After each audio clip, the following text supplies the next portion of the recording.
నమస్కారం. ఇలా మిత్రుడు బీజేపీ ఎమ్మెల్యే సూర్యనారాయణ గారు ఒక స్టేట్మెంట్ చూసిన నేను తెలంగాణలో ఉన్న ప్రధాన నగరాల పేర్లు గతంలో ఉన్న పేర్లన్నింటినీ కూడా మార్చాలనే డిమాండ్తో ఒక నోటు చూసినాం.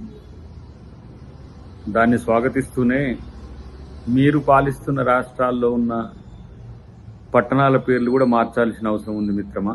అది ఎందుకు మర్చిపోతున్నారు? బీజేపీయేతర ప్రభుత్వాలు ఉన్న దగ్గరల్లా మీ పొలిటికల్ డ్రామా ఇదే. హైదరాబాదు, నిజామాబాదు, లేకపోతే కరీంనగర్ మార్చాలంటే మరి అహ్మదాబాద్ ఎందుకు మార్చరు? ఔరంగాబాద్ ఎందుకు మార్చరు? మీరు పాలించే రాష్ట్రాల్లో అన్ని ముస్లిం పేర్లతోనే ఉన్నాయి కదా, మరి మీరెందుకు మార్చలేకపోతున్నారు? కాబట్టి ఇదంతా కూడా ఒక రాజకీయ రగడ సృష్టించడానికి తప్పితే మరొకటి కాదు. ఇంకో పని లేదు బీజేపీకి. వాళ్ళు పాలిస్తున్న రాష్ట్రాల్లో మార్చమని అంటే ఎవరూ పట్టించుకోరు. కాంగ్రెస్ బీజేపీతర ప్రభుత్వాలు ఉన్న దగ్గర ఈ చర్చ తెర మీదకి తెస్తారు. దీంతో ఉనికిలో ఉండాలనే చర్చే. కాబట్టి మార్దాం, డెఫినెట్గా అక్కడ అంతటా మార్దాం. మేము దాన్ని ఏం వ్యతిరేకించాం. ఆ మార్చే రోజు వచ్చిన రాదు ఎవరు ఆపినా ఆగేది లేదు. కానీ ఇలాంటివి మీకు ఇష్యూస్ అవుతున్నాయి ఎందుకనేది నా ప్రశ్న.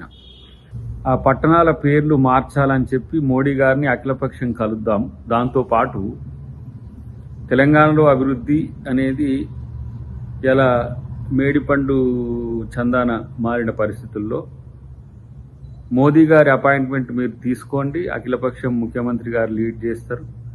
ఇక్కడున్న సమస్యలన్నింటినీ కూడా మోదీ గారికి వివరిద్దాం. దానికి సహకరించమని చెప్పండి.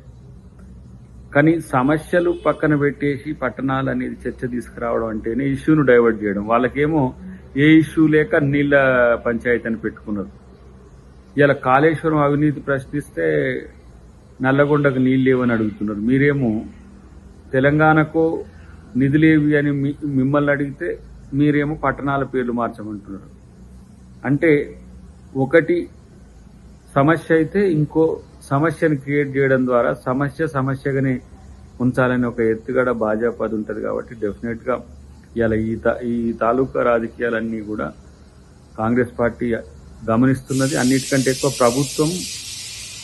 ప్రభుత్వం రెండు అంటే కేంద్ర ప్రభుత్వం, రాష్ట్ర ప్రభుత్వం కలిసి చేసే అభివృద్ధి కార్యక్రమాల గురించి అడుగుదాం.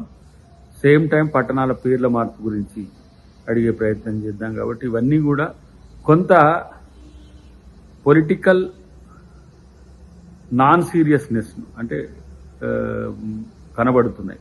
ప్రధానమైన అంశాలను పక్కన పెట్టి, సమస్యలను పక్కన పెట్టి ఈరోజు పట్టణాల పేరు మార్పు, లేదంటే ఇతర మతాచారాల మీద వైరుధ్యం, లేదంటే ఇతరత్ర అంశాలు నాన్ ఇష్యూస్ చేసుకుంటూ బీజేపీ పబ్బం గడుపుతున్న పరిస్థితిని గమనించాల్సిందిగా నేను కోరుతున్నా. అన్నిటికంటే ముఖ్యంగా ఈ రోజున దేశం ఎదుర్కొంటున్న ప్రధానమైన సమస్యల్ని రాష్ట్రంలో మీరు ప్రశ్నించండి, కేంద్రంలో కూడా ప్రశ్నించండి. కేంద్ర ప్రభుత్వం చేస్తున్న వ్యతిరేక విధానాలు ఇలా చూడండి.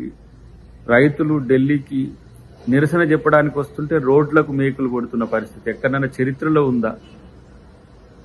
రైతు ఉద్యమాన్ని, రైతులను మొత్తంగా అణిచివేసే ఒక కుట్ర జరుగుతున్నది.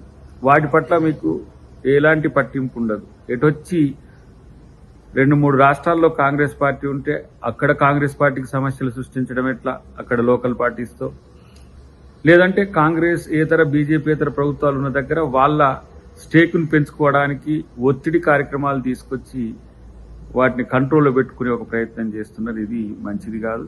అన్నిటికంటే ముఖ్యంగా మిత్రుడు అన్నదాన్ని పట్టణాల పేరు మార్పే మీకు ప్రధాన అంశమైతే డెఫినెట్గా మీరే మోడీ గారి అపాయింట్మెంట్ తీసుకోండి. దాని మీద ఆలోచన చేయొచ్చు.